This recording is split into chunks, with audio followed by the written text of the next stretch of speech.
Francisco's mayor says the city must be reimagined, and she's encouraged investors today to reinvent the city's downtown by converting or even demolishing its buildings.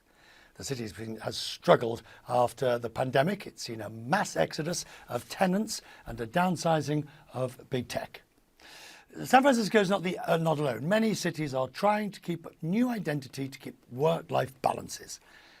Playground cities is the way of some calling it. The architect who come up with that phrase, Carlo Ratti, is a professor at MIT. He's with me now. Playground cities. I love the idea because to some extent that takes us back to what cities always were. I mean, it became before they either became too expensive, like in London downtown, or they became blighted and knighted. Yeah, you're absolutely right. And this is really, it's not the first time the cities are changing their old skin.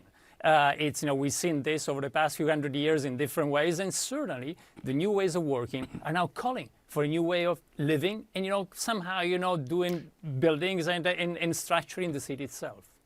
But here's the core issue. Can we adapt fast enough? Because in many of the cities, the changes that took place, they took place over decades, even arguably centuries. Now, this one has been somersaulted and put on steroids and is happening in a short period of time. So can cities adapt within the time frame?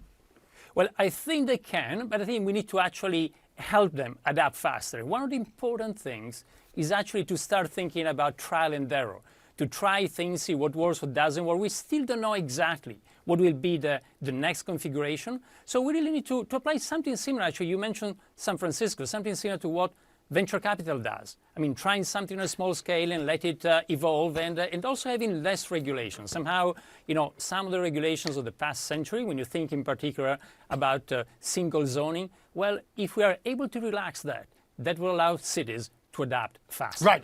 Now, my mother used to live in, I've lived in London, in the part of London that was planned and built in the Victorian times as being a mixed, the labourer lived over there, the banker lived over there, and everybody used the same gardens in the middle up in Amsterdam. Now, can we plan today? Do we have the ability to plan today for that diverse socioeconomic group?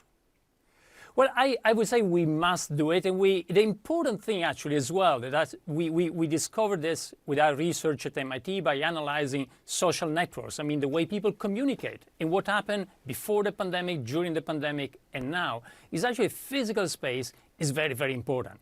Without encounters in physical space, then our social networks wither. Little by little, they become much weaker, and we really need to be in physical space. So the city has still an important role to play, but the role is changing, and hence, we need to rethink physical space. So why should I be optimistic, sir? I mean, you have downtown Detroit blighted and knighted and just sort of, in the past, truly horrendous. You've got Midtown Manhattan, Upper East Side Manhattan, tremendously expensive, just people priced out. I could give you the same examples in any other city or country where you have that. What's the optimism that says we can bring both of those extremes into the middle? Well, I would say a number of things, but perhaps also the present crisis could be a way to make our cities more affordable. Once we convert some of the office buildings into residences, into residential, into homes, then somehow the change we have is also a great opportunity to make the cities, yes, today more affordable. Very glad that you're with us, sir. Next time we speak, we'll be going and looking at a city together. Thank you, sir. I'm grateful. Thank you, Richard. It's Great Meets Business. The first Friday of summer is here in the Northern Hemisphere, although no one seems to have told about the weather forecast. Look at it. This is what the weather forecast, or this is what the weather